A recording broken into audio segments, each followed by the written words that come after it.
कुछ ऐसी बातें बताना चाहते हैं जो शायद आपको ना पता हो, कुछ ऐसे सवाल उठाना चाहते हैं जिनके जवाब लोगों को आज तक नहीं मिले। एक सवाल जो उनके बारे में अक्सर उठाया जाता है वो ये है कि क्या महात्मा गांधी शहीद भगत सिंह को फांसी की सजा से बचा सकते थे? क्योंकि महात्मा गांधी की बात तो अंग्रेज मानते थे, अंग्रेज महात्मा गांधी से बात किया करते थे, महात्मा गांधी की बात का एक वजन था। महात्मा गांधी ने अंग्रेजों के बहुत सारे फैसले बदलवा भी दिए अपना दबाव डालकर, अहिंसा के जरिए, और लेकिन महात्मा गांधी इस मामले में कुछ नहीं कर पाए। शहीद भगत सिंह का जन्म वर्ष 1907 में संयुक्त पंजाब में बंगा नाम के एक खटकर कला में हुआ था। खटकर कला में भारत की आजादी के लिए उन्होंने सिर्फ 23 साल की उम्र में शहादत दे दी थी। यानी जिस उम्र में आज के युवा सिर्फ ये सोचते हैं कि अगली पार्टी कहां है, वेकेशन पर कहां जाना है, अपने भविष्य की तैयारियों में जुटे होते हैं, अपने भविष्य को लेकर बड़े बड़े सपने देखते हैं, या फिर आपस में यह बात करते हैं कि नया स्मार्टफोन कौन सा आया है, कौन सी बाइक लेनी है, कौन सी गाड़ी लेनी है, या कहां नौकरी करनी है, किस कॉलेज में पढ़ने जाना है। उस उम्र में भगत सिंह ने फांसी के फंदे को आजादी का आभूषण मानकर अपने गले में डाल लिया था। सिर्फ 23 साल की उम्र। इसलिए आज आपको जो बात याद रखनी है वो ये कि भगत सिंह ने 23 साल की उम्र में ही ये जो काम है उन्होंने किया था। उन्हें क्रांतिकारी सुखदेव थापर और शिवराम हरि राजगुरु के साथ 23 मार्च 1931 को फांसी दी गई थी। लेकिन इससे केवल 18 दिन पहले ही महात्मा गांधी ने 5 मार्च 1931 को तत्कालीन वाइसरॉय लॉर्ड इरविन के साथ एक समझौते पर हस्ताक्षर किए थे, जिसे इतिहास में गांधी इरविन पैक्ट के तौर पर बताया गया है, कहा गया है, इसके बारे में लिखा है। इस समझौते के बाद महात्मा गांधी का बहुत विरोध हुआ, क्योंकि उन पर यह आरोप लगा कि उन्होंने लॉर्ड इरविन के साथ इस समझौते में भगत सिंह की फांसी को रद्द कराने के लिए दबाव नहीं बनाया, जबकि वो ऐसा कर सकते थे और चाहते तो भगत सिंह की जान बचा सकते थे। महात्मा गांधी ने ब्रिटिश सरकार के खिलाफ वर्ष 1930 में जो सविनय अवज्ञा आंदोलन चलाया था वो कुछ ही महीनों बाद बहुत मजबूत हो गया था। इस आंदोलन के दौरान ही महात्मा गांधी ने 390 किलोमीटर की दांडी यात्रा निकाली और उन्हें 4 मई 1930 को गिरफ्तार कर लिया गया था। इसके बाद 25 जनवरी 1931 को जब महात्मा गांधी को बिना शर्त जेल से, तब वो ये बात अच्छी तरह से समझ चुके थे कि अंग्रेजी सरकार किसी भी कीमत पर उनका आंदोलन खत्म कराना चाहती है और इसके लिए वो उनकी सारी शर्तें मान लेगी। और फिर 5 मार्च 1931 को हुआ भी यही।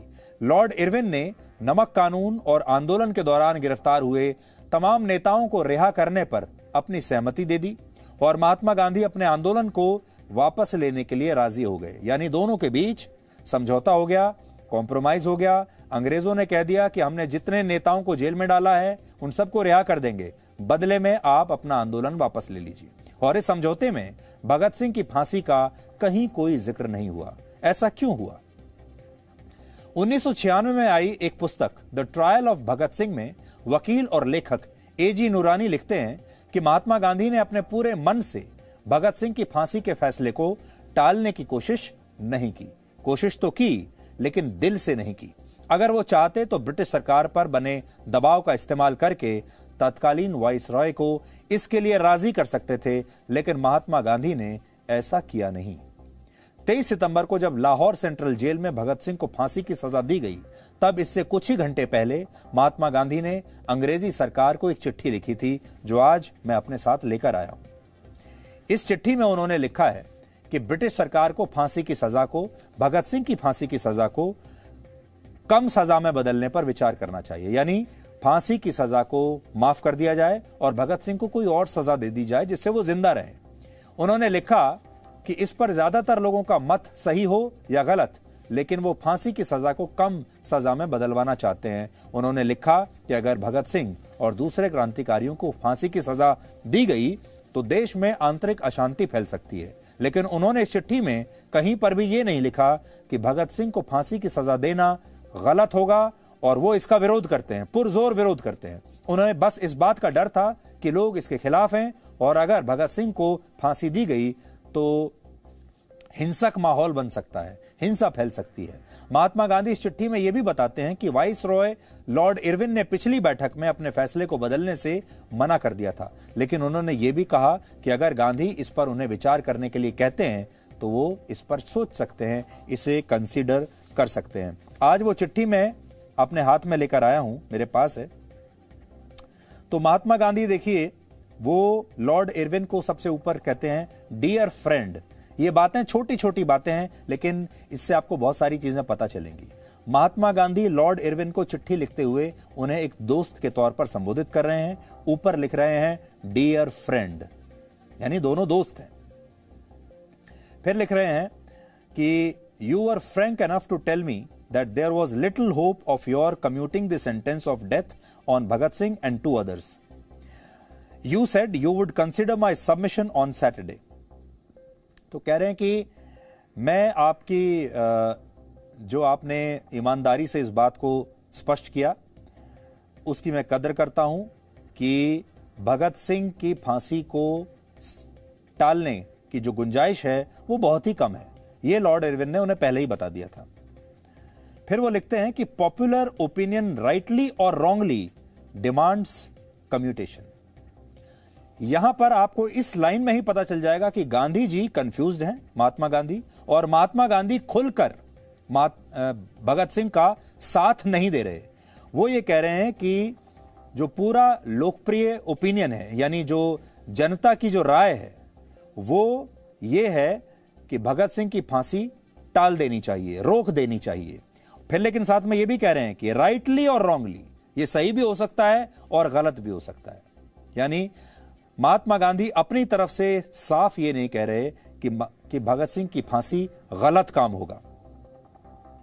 तो वो कह रहे हैं when there is no principle at stake it is often a duty to respect it, कि अगर बहुत ज्यादा आपके कोई सिद्धांत ताक पर नहीं लगे हुए हैं तो फिर जो जनता चाहती है उसे मान लेना चाहिए। फिर कह रहे हैं कि in the present case the chances are that if commutation is granted internal peace is most likely to be promoted. इससे शांति बनी रहेगी अगर फांसी को रोक दिया जाता है तो, और in the event of execution अगर फांसी दी गई तो peace is undoubtedly in danger, तो शांति जो है वो खतरे में पड़ जाएगी, यानी माहौल हिंसक हो जाएगा।